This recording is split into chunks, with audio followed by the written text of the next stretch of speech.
Hello everybody, Disciple here with Overwatch Curios. So, how many of you guys out there would like to improve your overall skill rating in Overwatch? And do it quickly. Virtually everybody who plays competitive queue in the game wants to climb rating for one reason or another. Whether it's to play with friends, to earn more points towards your golden guns, the hope of getting more competitive and balanced matches, or simply just to improve as a player, the competitive drive is strong in Overwatch.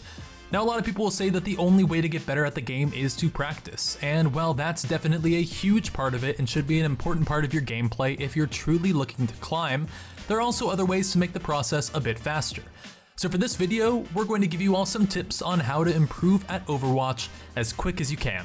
Now, while it's the most artificial way to improve your rating, your computer setup and its performance can actually go a long way in terms of helping you improve and improve quickly.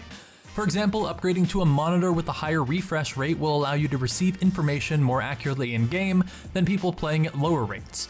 Regardless of what your in-game FPS counter indicates, your actual displayed frame rate will be limited to the maximum refresh rate of your monitor. For this reason, upgrading from something like a 60Hz monitor to a 144Hz monitor can drastically increase the amount of detail and information displayed on your screen, which can help when you're playing characters with a heavy focus on tracking, such as Tracer or 76. Of course, to enjoy higher frame rates, you might need to upgrade things like RAM or even your video card or processor to make sure your computer can run at a higher FPS. Now, we know that not everyone can afford to dump a lot of money into upgrading their system, and that's understandable. So if there's one upgrade we had to recommend for players looking to make a little bit of a change, it would be picking up a new mouse. When it comes to making upgrades, a new mouse is on the lower end of cost, and having a good optical mouse will help improve your aim due to how good and reliable the movement tracking is on a nice one. Just improving your gear to increase your rating might sound a little dumb at first, and I know a lot of people might blame their skill on something external, but honestly, as someone who used to play on a laptop and was literally bronze in League of Legends, getting about 12 FPS in game, when I finally upgraded my setup, I was able to climb well out of bronze and silver in just a couple of weeks. Well, now that you've looked over your gear and maybe even made some upgrades, it's important to find the right settings in-game. For example, if you have a 144Hz monitor or even something higher, you need to make sure the game is able to run at that frame rate during the most intense moments, when ultimates and abilities are firing everywhere from both teams. While the game looks incredible on the highest settings, it's well optimized and still looks great even on lower settings. By turning things like textures or shadows down, you can make sure your computer is displaying its optimal amount of frames per second, even in the busiest parts of a match. It's also worth mentioning that playing on lower mouse sensitivities is pretty common among high-level players and pros due to the reliability and control it can give you.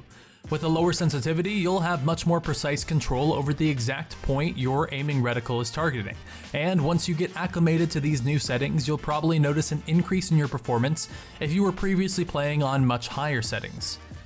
Now that we've talked about some of the external things that can affect your gameplay, let's cut to the chase and really talk about what you can do to improve quickly. Earlier on, we mentioned the importance of practice, but we should elaborate on practice to a greater extent. A lot of people think that simply by going to the shooting range for a little bit each day, it'll help them improve quickly. And while it's hard to say the time spent there can't help to improve your aim, it's also not going to translate very well when you're actually playing. The training dummies on the range have very large and strange hitboxes. For example, sometimes shots that are actually missed can still register due to the size of those hitboxes. This can help create lazy aiming, and the large size overall of the dummies can have a similar effect. Not only that, but they also move in very predictable lines, unlike people that you'll be encountering in-game. If you're not ready to practice versus other players, consider hopping into custom bot matches with hard bots. This will allow you to adjust to more unpredictable movements and also practice your aim on real models that you'll face on a daily basis, while also having to deal with the threat of enemies shooting back. If you want to improve as someone like Widowmaker or McCree, where headshots make or break the character and can be the difference between you playing at a silver level or at a diamond level, then maybe you should try some headshot-only modes where you play against Zarya bots or Ana bots who can't actually deal damage back to you, and it'll allow you to practice on them running around trying to only hit their heads. What's great about headshot only is that it'll give you the feedback whenever you land a headshot, but it won't give you feedback if you shoot the body, so you won't get used to shooting people in the body and that being good enough. Instead, you're only rewarded for shooting them in the head, and so it gets you more and more accurate turret to the head as opposed to the body as a whole. Also, for DPS players, 1v1 duels in Arcade can be a great way to learn how to win duels versus other enemies, as these duels are equal parts aim and knowledge and prediction of the actions the enemy is going to take. When you're consistently able to win duels because of your predictions, the experience from dueling will be of huge importance when applied in competitive play. I have to say that the way that I play certain matchups like Tracer versus Tracer or Roadhog versus Roadhog in a competitive match has changed a lot after playing these 1v1s and realizing that you have to control how quickly they use their defensives and moderate when you use yours so that you can come out ahead in the fight, even though you both have the exact same arsenal at hand. Now, when you're first starting out at the game, or when you're really trying to improve as a competitive player, finding a suitable hero that's both viable in the meta and versatile in virtually every situation and on every map is really important. Many players tend to gravitate towards a specific hero when they first start playing. Now, this can happen because they just like how a hero looks, maybe they enjoy the playstyle abilities of a hero, or it's just because the hero was easier for them to learn and required less mechanical knowledge than some of the others in that same role. It's definitely understandable why this happens, but if you're really looking to improve, you should focus on learning some of these more flexible heroes that are virtually always a good pick for any team comp and any map, and break out of your comfort zone. Heroes such as Soldier 76, D.Va, and Lucio fit within the meta and on virtually any team, and aren't really limited to a situational basis like some other heroes can be. For example, if you're a Genji main and the enemy team counters you by picking a lot of tanks, it can be really tough to be useful, but a Soldier 76 can pretty much always deal damage with his gun. And while we're talking about hero picks, we actually have a video discussing some of the best heroes to main in the current meta if you're looking to improve fast. So that's actually up on our Facebook page if you want to go and check that out, and maybe give the page a like as well, since we also create some exclusive content over there as well as do some live streams. We'll link that down below and make sure you check it out. Hero selection is a big part of your success, but it's also important to be versatile in your play. Particularly at lower ratings, it's not uncommon for teams to have 3 or 4 players instantly locking in a DPS hero and playing that exclusively. It's important to practice playing both tank and support heroes because of this. Tanks and supports are the backbone of teams, and they actually play a really important role in the game and are heavily valued. That's why even at the professional level, you'll never see a team running 4 DPS heroes at the same time unless there's a really specific meta. Regardless of how good their aim is, the value from tank and support heroes is just too hard to ignore.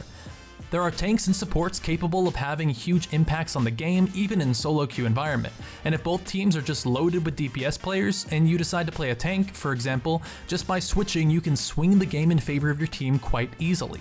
Having a flexible hero roster means that at any point in time you can play exactly what your team needs and be that pivotal point to earn the win. So as long as you put in the time and work to learn how to play those heroes well, you should be able to be very effective at your level.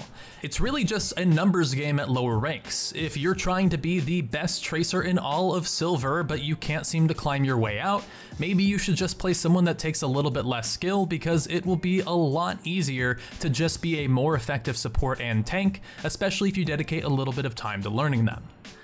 Now, our last tip of the day is arguably the most important, and it all comes down to your mental attitude and mindset in the match. Competitive queue, especially when you're just solo queuing or playing with 1 or maybe 2 friends, means you'll end up in situations where you may be paired with a hero selection you're not fond of. Players at lower levels in particular will consistently worry about what their teammates are doing wrong instead of focusing on playing their own game. Focusing on your gameplay is the most important thing you can do in each and every match. If you let yourself get involved with how someone else is playing, the decisions they make, or even the hero they're playing, you'll inevitably be playing worse than if you just focused on playing the best match you could in the given situation. Think of every match as a 1 versus 11, where the only thing that matters is how you positioned, how you played, and how you can grow from any mistakes that you make. If you play with this mindset and willingness to not only accept your mistakes but also look for them and improve from them, you'll grow faster than any of the other suggestions we've made in this video. And if you're always trying to be the absolute best player in each game, since it really shouldn't be all that hard if you're meant to be in Masters but you're somehow still in Gold, then you will improve eventually. And if there's ever a game where you're not the best player, try and figure out what you could have done better so that you could have played better than all of your fellow Golds. If you die, ask yourself why you died, or what you could have done to avoid it. Maybe you were in a poor position, or you weren't in line of sight of a support, or maybe you just weren't keeping track of what ultimates the enemy team had and what they could possibly have used in the future. Solo queue has a variety of players with different intentions or playstyles, so stop worrying about the things you can't control and instead put all of your energy and attention into the things you can, which are exclusively your personal performance. Well, alright everybody, that about does it for some of our top tips to help you improve quickly. From just upgrading your rig to focusing on your individual play and forgetting about your teammates' performance at all of these should help you in some way to gain a little bit of SR.